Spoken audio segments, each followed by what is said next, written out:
What's up, world? Welcome back to Warrior Picks as we head into week 5 of the 2020 NFL season.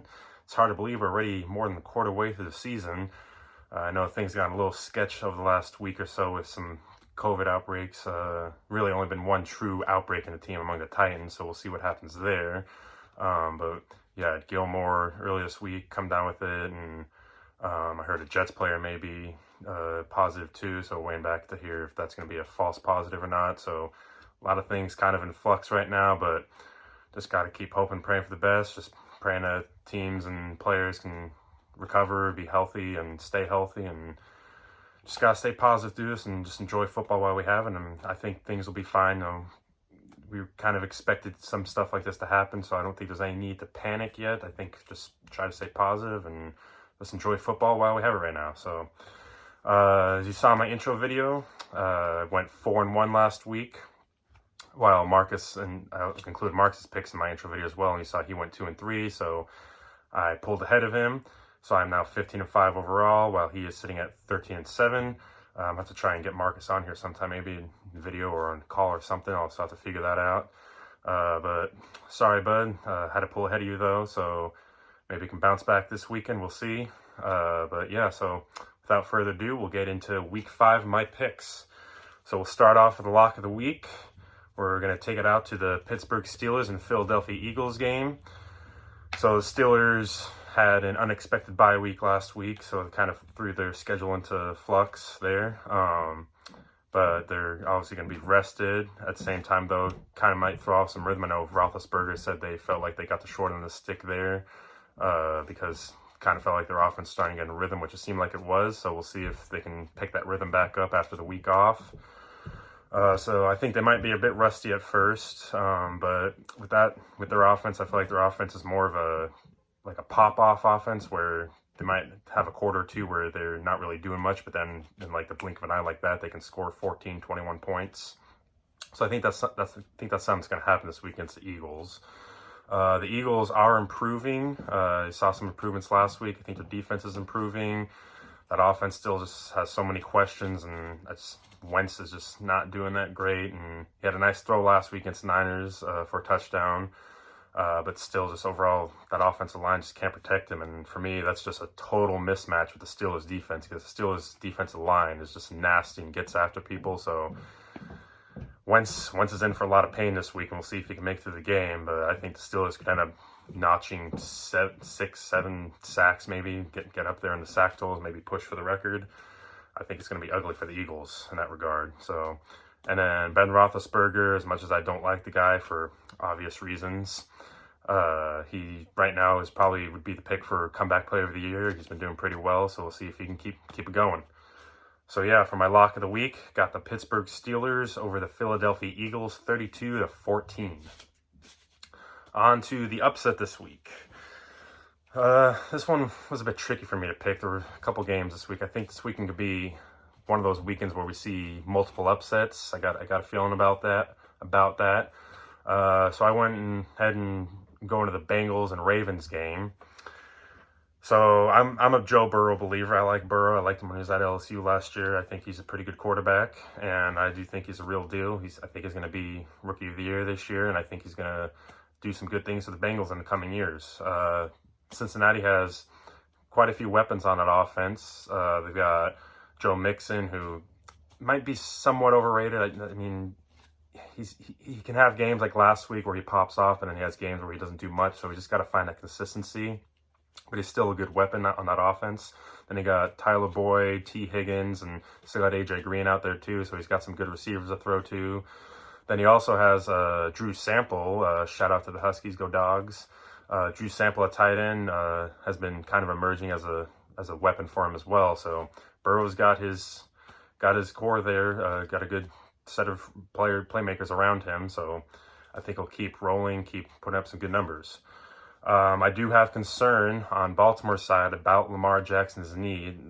Right now, it sounds like it's nothing serious, but coaches, teams, players, they sometimes like to downplay these things.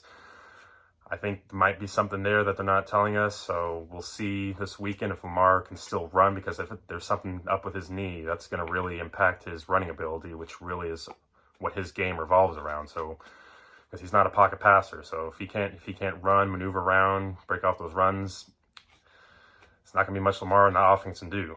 So we'll have to keep an eye on that. Now, the Ravens, this is a stat that may, go against me here with my pick, but the Ravens are 7-1 versus the division under Lamar. Their only loss was against the Browns last season, early in the season. So to me, I think they're due. I believe in, the law of averages. Things come due. So I think the Ravens are due for a loss against a divisional opponent, and I think that could happen this weekend against the Bengals. So yeah, my upset this week, I've got the Bengals taking down the Ravens 26-24. Now on to my next game. That sound must mean one thing. It's double upset weekend.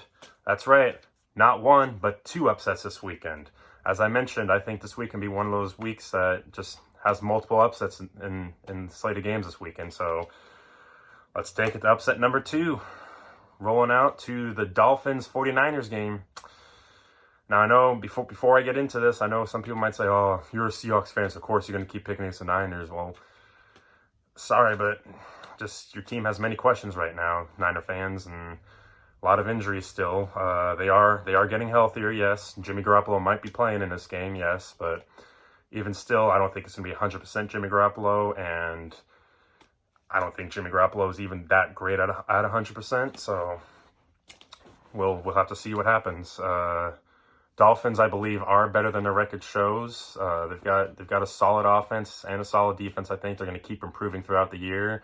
They'll get some key victories that maybe they shouldn't win, and I think this will be one of those. Pretty soon we might see Tua get in there.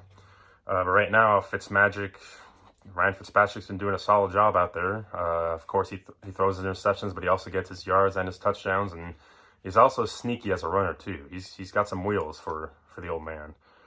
So yeah, just the Niners, their Super Bowl hangover is real. I know they're dealing with injuries too. That just happens to be part of the Super Bowl hangover, but I think they're going to drop 2 games in back-to-back weeks that, maybe they should win. But sorry, Niner fans, you can hate me all you want, but I'm rolling this week with upset number 2. The Dolphins taking down the 49ers 24-21. On to my next game. I had to change this a couple times because I was rolling with the Bills-Titans game, but that's pushed to Tuesday. And I don't really want to pick a game that I'm not sure is even going to happen, so we'll see what's up with that. But I decided to go instead with the Colts-Browns. So the Browns last week, I think, proved that they may be the real deal this year. Granted, that offense exploded against a horrible defense, but I think one thing that really separates this year's Browns team from last year is that they are relying more on the run game instead of Baker Mayfield. And I think that's huge for this team and offense. Because last year, I think they tried to push Baker too much and asked him to do too much. Baker, he's a solid QB, and he's a playmaker. He makes plays happen, but I don't think you can rely on him as much as like other teams do on their own quarterback, like say the Seahawks with Russell, the Packers with Rodgers.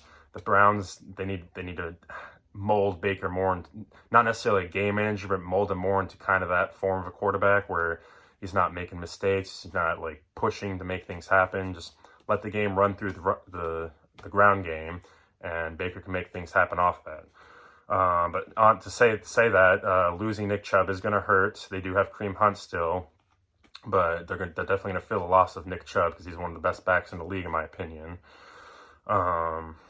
And yeah, the Colts, on the other side, the Colts, their defense has been really stingy. Like, even after losing Malik Hooker, they've still had a pretty solid defense.